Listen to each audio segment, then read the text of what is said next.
Benko Gambit is the topic of our next discussion. Now, this is the opening that,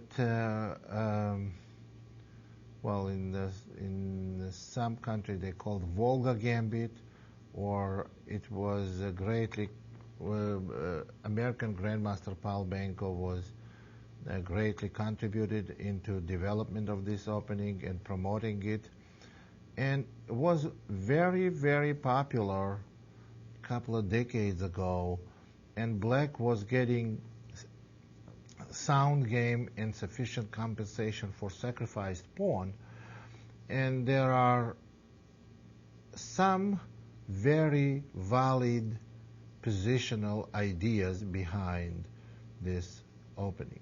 So the way it starts is d4, knight f6. Let's look at this opening from white's perspective. So if you know your opponent is going to play after c4, c5, d5, and b5, that's the beginning of the Benko Gambit. So there are ways to avoid Benko Gambit. On d4, knight f6, there are several ways. But every time you avoid it, you get some different openings. So the choices are knight f3, after which you may get c5, d5, and b5. Now this is one type of position you can get, or if you don't, after knight f3 and c5, if you don't go d5 but play c3, this is different type of position. Of course, this is all playable for white, but we want to play for advantage for white. And after c5, if we try c4, then black is going to take cd, and we get English opening, which all these openings we're going to cover, but they are in different chapters.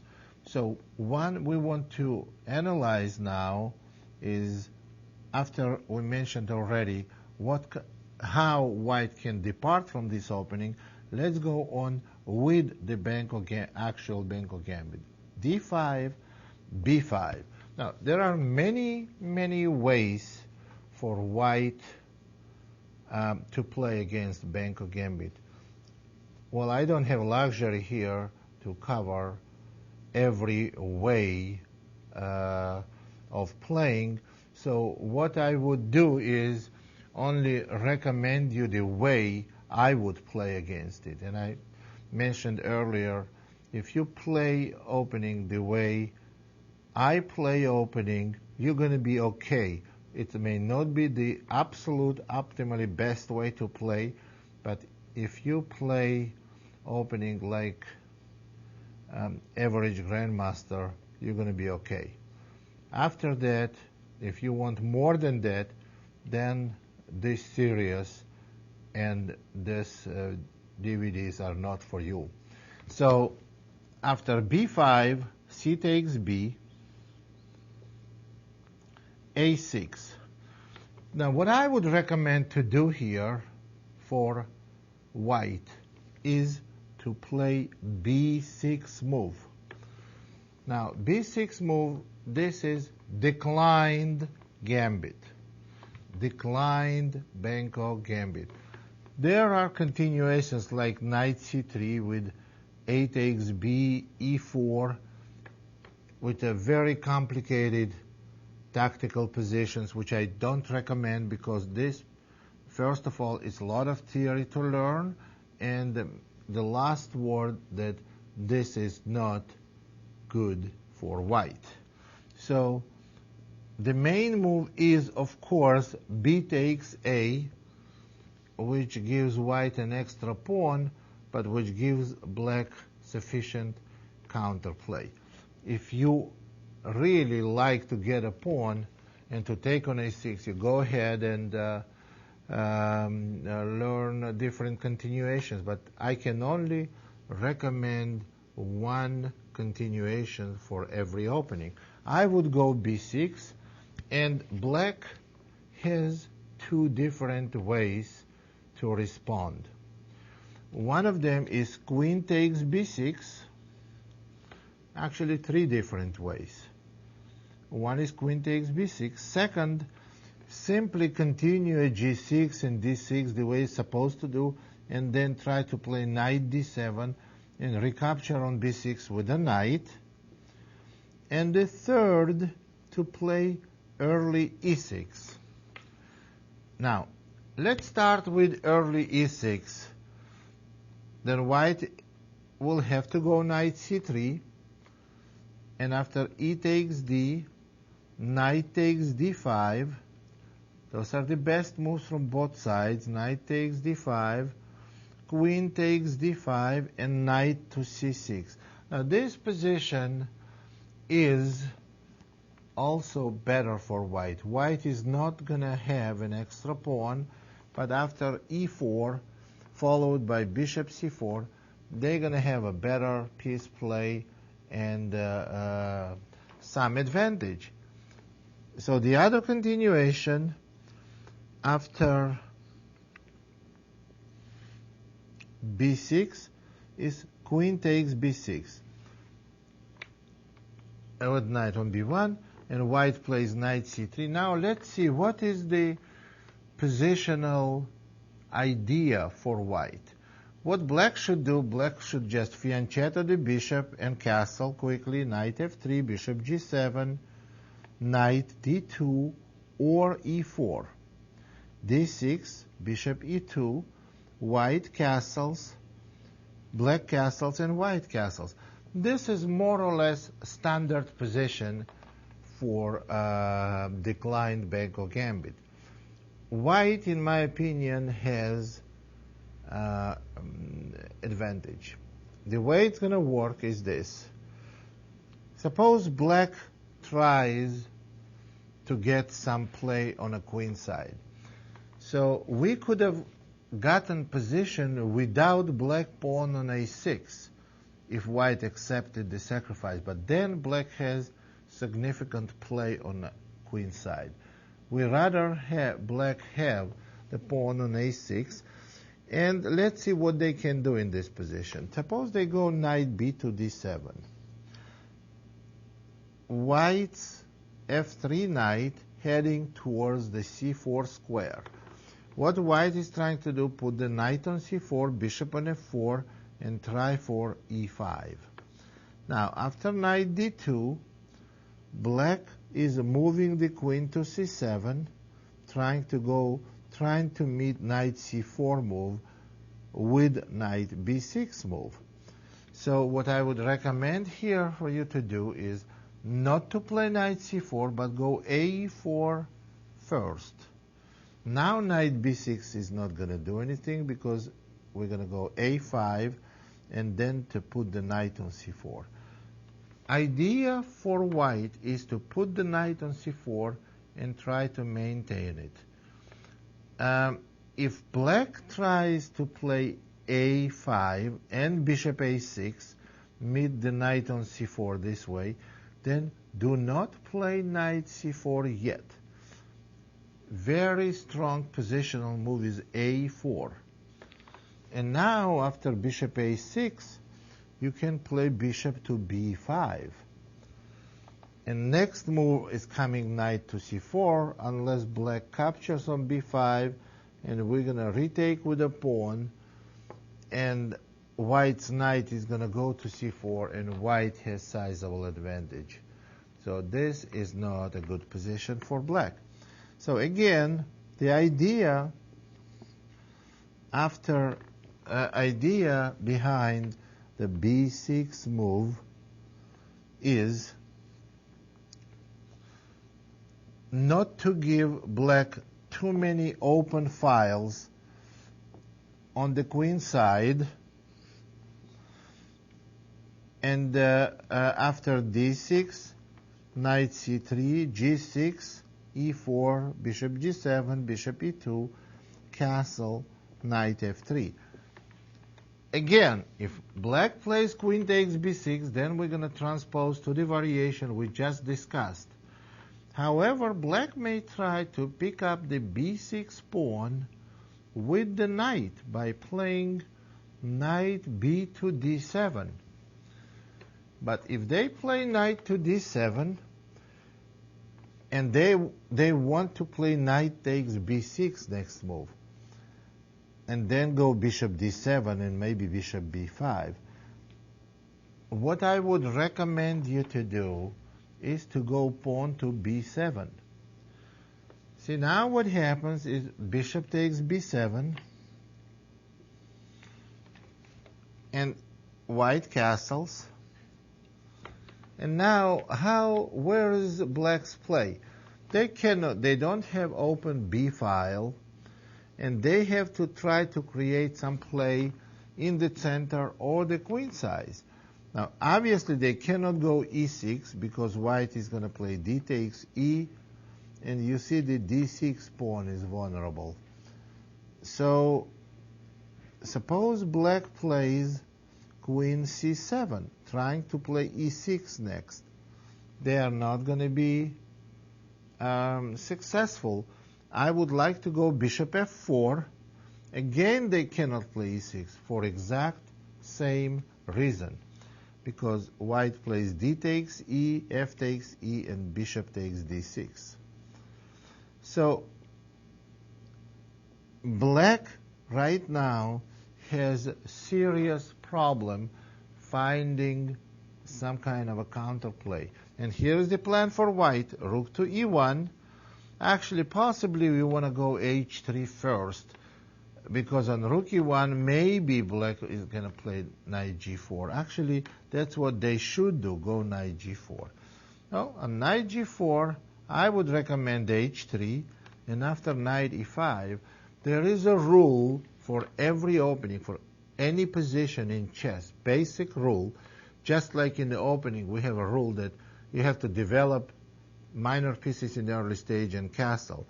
The rule of the middle game says when you have space disadvantage and slightly cramped position, you want to exchange some minor pieces. That's exactly what black is trying to do.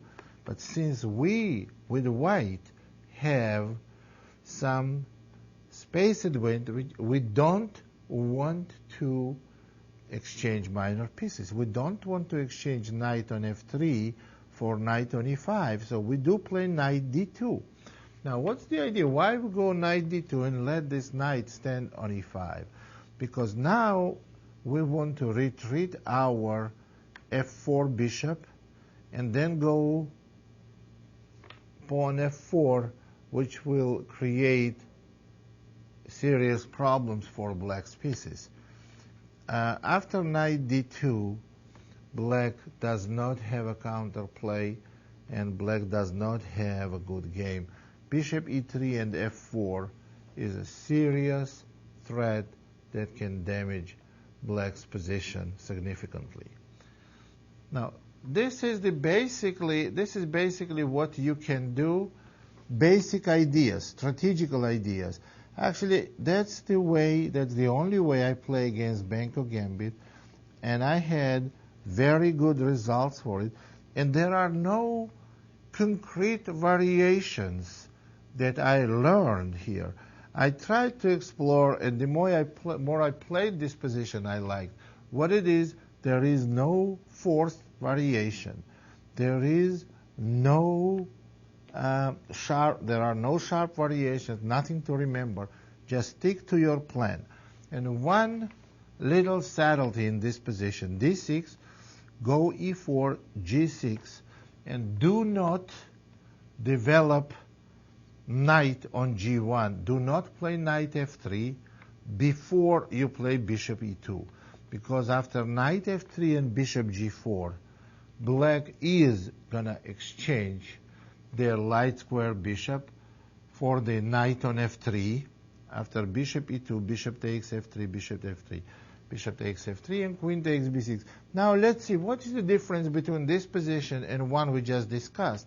The difference is very simple. It favors black difference. Because, first of all, black exchanged one minor piece, and after they play knight b to d7, they are not going to be blocking the bishop on c8 because there is no more bishop. Secondly, black eliminated white's knight on f3 that could have gone to d2 and c4 and would have been the best minor piece on the board. So this difference favors black. So that's why I would recommend you not to play knight f3, but go bishop e2 first. Now on bishop g7, knight f3. We're still allowing bishop g4 move. But then at least you are not going to exchange your knight for black bishop. You're going to play knight d2, bishop takes e2, queen takes e2. And you much rather have d2 knight than bishop on f3. So knight on d2 is better because you're going to play knight c4 later, and you're going to have significant pressure in the center. Knight c4 followed by castling bishop f4, preparing the e5 break. Black is going to have significant problems.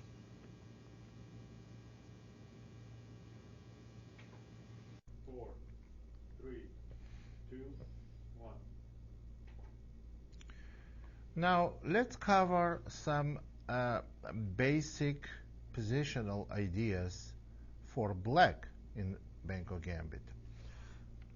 d4, knight f6, c4, c5, d5, b5, c takes b, and a6. The most likely here for black that you're going to face b takes a, and then bishop takes a6. And let me explain here what do we have for a deficit of a pawn, for missing pawn. What we're trying to do to quickly finish development and get play on open A and B files on queen side. The way it may continue, knight c3, we can go g6 or d6, which eventually is going to transpose g6. And now white has several ways to play this position, several ways to develop the king side. One of them is g3, bishop g2, knight f3. Second way is to play e4, and after bishop takes f1, king takes f1, hide king on g2 after g3, and then play knight f3. And the third way is to play a little sophisticated but not necessarily good way to finish development. g6, to go f4 first, and after bishop g7, knight f3, and after d6, e4, and on bishop takes f1, rook takes f1, and then try to hide king from f2 to g1. In the good thing for black, that no matter what white plays, the plan, strategical plan, basic idea does not change for black. Black still develops the after d6, no matter what white plays, they still develop g6, bishop g7, castle, short, knight d7, and play on queen side. Now, let's start with one of those variations. After bishop takes a6, knight c3, d6, knight f3, g6, g3, bishop g7, bishop g2. So far, all standard moves, castling, knight b2, d7, and next moves we want to play is queen to a5 and rook to b8. Suppose white goes rook e1, preparing e4, we go queen a5, and after e4, we go rook f to b8. Those are pretty much standard moves, and here are black's main ideas. What should black do? They may try to play knight g4, followed by knight g to e5, and try to get to d3 square, which may be very dangerous for white. So if white tries to play h3, then we cannot do that. So then we have different plan. One more. Knight to e8, very powerful maneuver.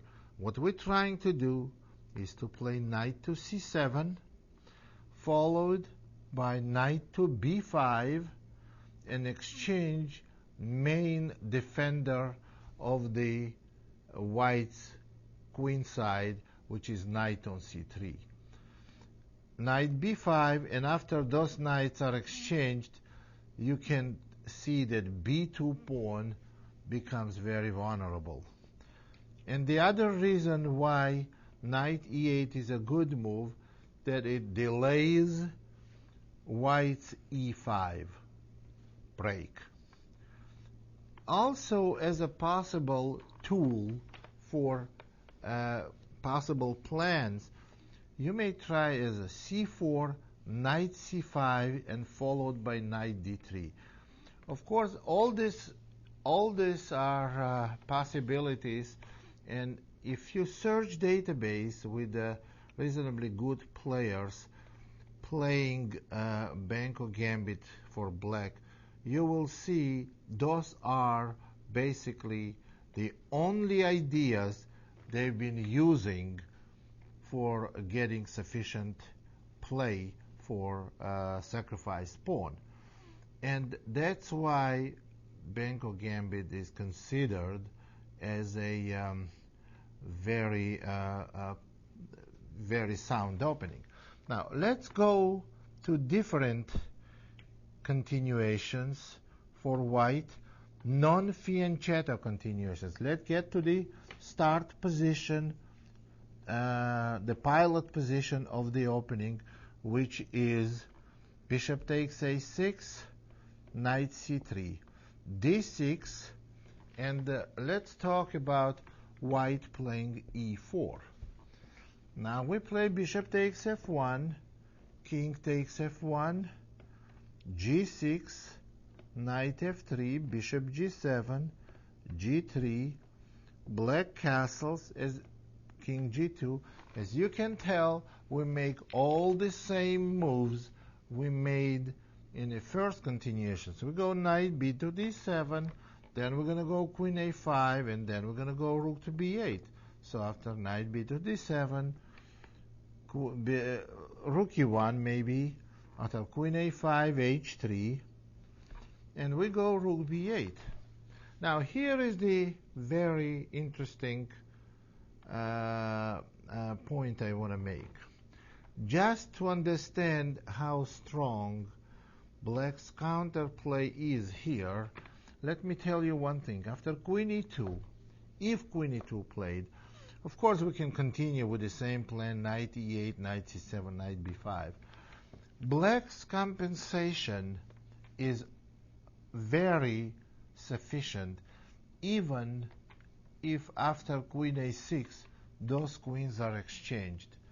White has black has enormous pressure on white's queen side, and now the same knight e8, knight c7 maneuver still is going to be very powerful.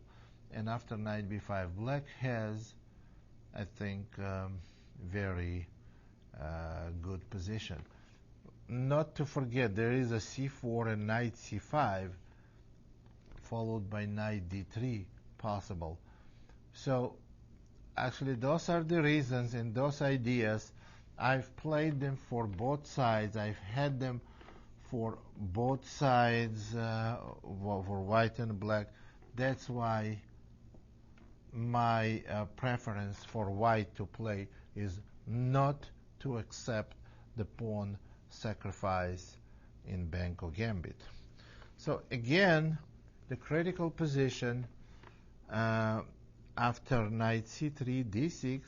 The last continuation we want to cover is f4, g6, e4, not e4 but knight f3, bishop g7, e4, bishop takes f1, rook takes f1, castling, and on king f2 we go knight d7, king g1, queen a5. Nothing has changed. Different way of developing for white, same plan for black.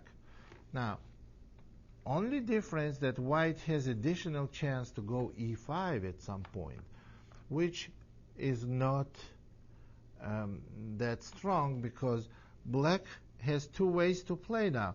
They can play d takes e, f takes e, and knight g4. You see that white's center is not easy to protect. Also, we could have gone immediate knight g4, and eventually, if we get kicked out, then go knight h6 and knight f5, because e5 pawn hangs. Black has sufficient counterplay. No matter what white does, if white accepts the pawn sacrifice, black has one universal plan that gives them clear, very clear play on a queen side. And it's a clear play, and it's easy to play. That's the biggest plus of this opening. This basically will cover the Benko Gambit briefly, and if you play Benko Gambit or against it, you have recommendation, you have basic ideas, and you know what to do with it.